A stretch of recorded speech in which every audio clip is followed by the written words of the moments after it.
Hey guys, Mr. Backerberg here. In this video, we're going to look at trigonometric functions of any angle.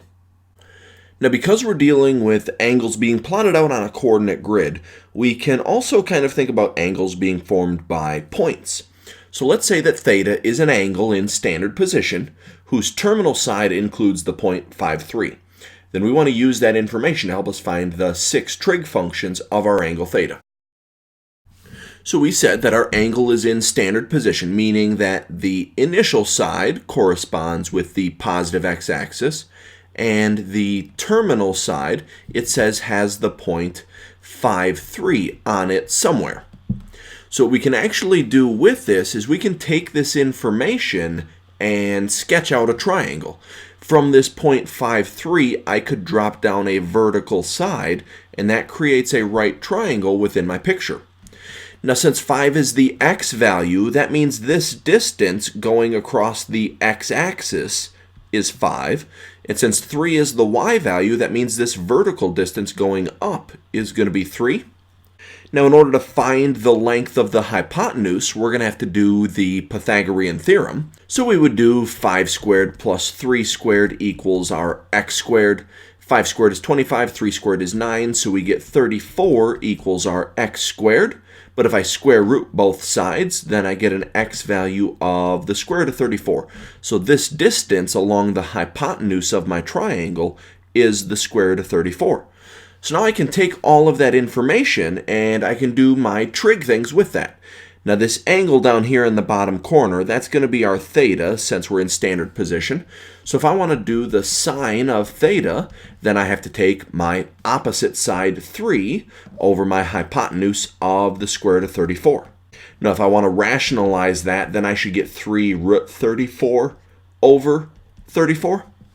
Then if I want to do the cosine of theta, cosine is adjacent over hypotenuse, so I would take 5 over that square root of 34. And again, I could rationalize that to get 5 root 34 over 34. And then if I want to do the tangent of my angle theta, tangent is opposite over adjacent, so I get 3/5. Now I also want to do those reciprocal trig functions as well. So if I want to do the cosecant of theta, cosecant is the reciprocal of the sine, so that's going to be hypotenuse over opposite. So root 34 over 3. If I want to do the secant of theta, secant is the reciprocal of the cosine, so hypotenuse over adjacent side. And if I want to do the cotangent of angle theta, I do the reciprocal of the tangent, so adjacent side over opposite side. So in general, what we can say is that if theta is some angle in standard position whose terminal side includes some point P, which is at x comma y, then if we let r be the distance from that point P to the origin, then we can find our sine of theta by taking our y value from the ordered pair and dividing it by r. We can find our cosine by taking our x value from the ordered pair and dividing it by r. Tangent would be our y over our x, but we need to make sure that that x value is not 0 because we can never have 0 on the bottom of the fraction. And then we can also set up our reciprocal trig functions as well. So the cosecant would be r over y as long as y isn't 0. The secant would be r over x as long as x isn't 0. And the cotangent would be x over y as long as y isn't 0.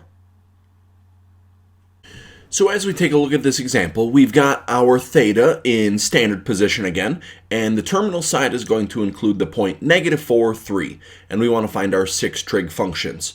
The first thing I want to find is that r value, so I take the square root of my x value squared plus my y value squared. Well, -4 squared is 16, 3 squared is 9, so if I add those together, I end up getting the square root of 25, which is just 5. So now if I want to find the sine of my angle theta, I'm supposed to take that y value from the ordered pair, which is 3, over that r value, which is 5. The cosine of theta is the x value from the ordered pair, so -4, over the r value of 5. And the tangent of theta is our y value over our x value, so we get -3/4 there.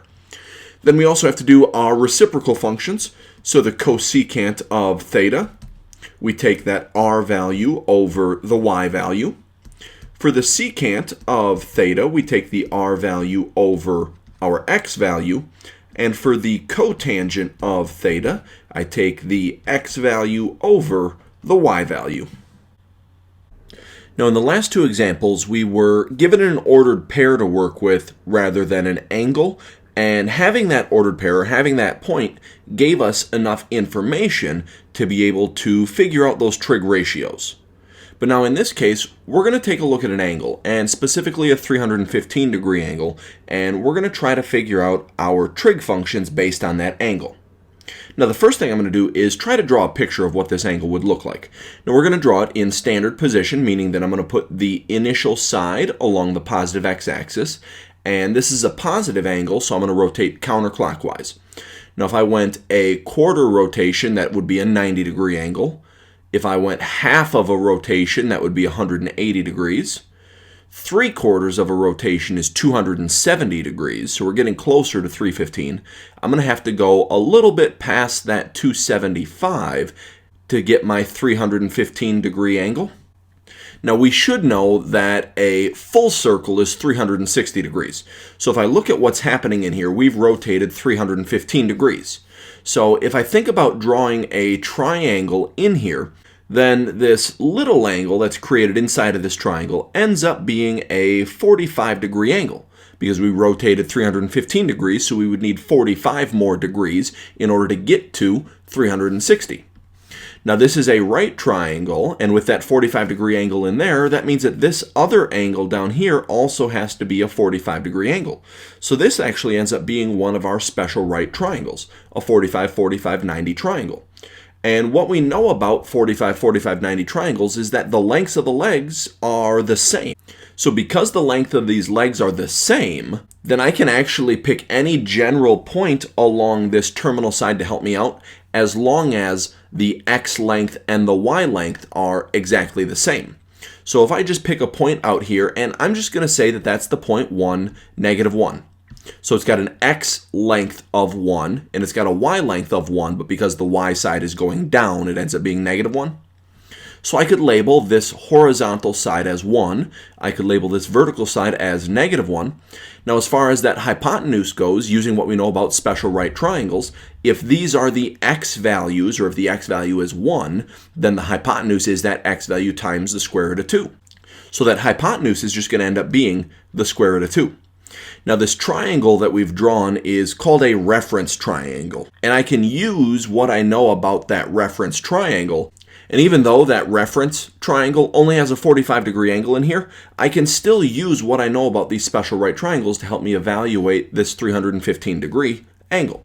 So if I want to find the sine of 315 degrees, I can look at my triangle, or I can think about those ordered pairs. That hypotenuse corresponds with the r value. So the sine is the y value from the ordered pair over the r value, but we can rationalize that to be -√2 over 2. The cosine of 315, we would take the x value from the ordered pair and put it over that r value, or over that hypotenuse, so over √2, and that rationalizes to √2 over 2. The tangent of this 315 degree angle, tangent is y over x, so we just get -1. And then I should also do all of my reciprocal trig functions as well. So the cosecant of 315 is the r value, or the hypotenuse, square root of 2 over that y value of -1, so we end up getting -√2. The secant of my 315 degree angle is that hypotenuse over the x value, so we just get the square root of 2 in there. And the cotangent of this 315 degree angle is going to be that x value over the y value, so we get -1 again. So what we did is we took this 315 degree angle, we drew a picture of it, but then we used what we know about these special right triangles and something called a reference triangle, or a reference angle, to help us make evaluating this larger angle a little bit easier on ourselves. Now we can also do similar things with an angle if it's in radians. So I'm going to draw this angle out in standard position. So the initial side starts at the positive x-axis. Now we're looking at the angle 3 pi. What we have to remember is that every half rotation we make is pi. So if I make half a rotation, that's 1 pi. If I make another half of a rotation, that's 2 pi. So I need to make one more half rotation in order to get to 3 pi. So my angle is really heading out along this negative x-axis. So I can pick any point along that negative x-axis. Now I'm going to pick a nice point to make things easier on ourselves. I'm going to pick this point right here, and I'm going to say that's the point -1, 0.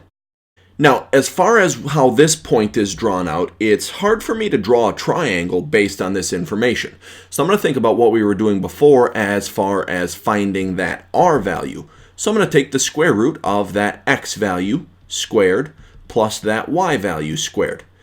Now, -1 squared is 1, and 0 squared is 0. So underneath that radical, I really just end up with 1, but the square root of 1 is just 1. So now if I want to find the sine of this 3 pi angle, what I have to do is I have to take that y value over the r value. So I have 0 over 1, so the sine of 3 pi is just 0. If I want to find the cosine of 3 pi, I take the x value, which is -1, over that r value of 1, so I get -1 as my answer.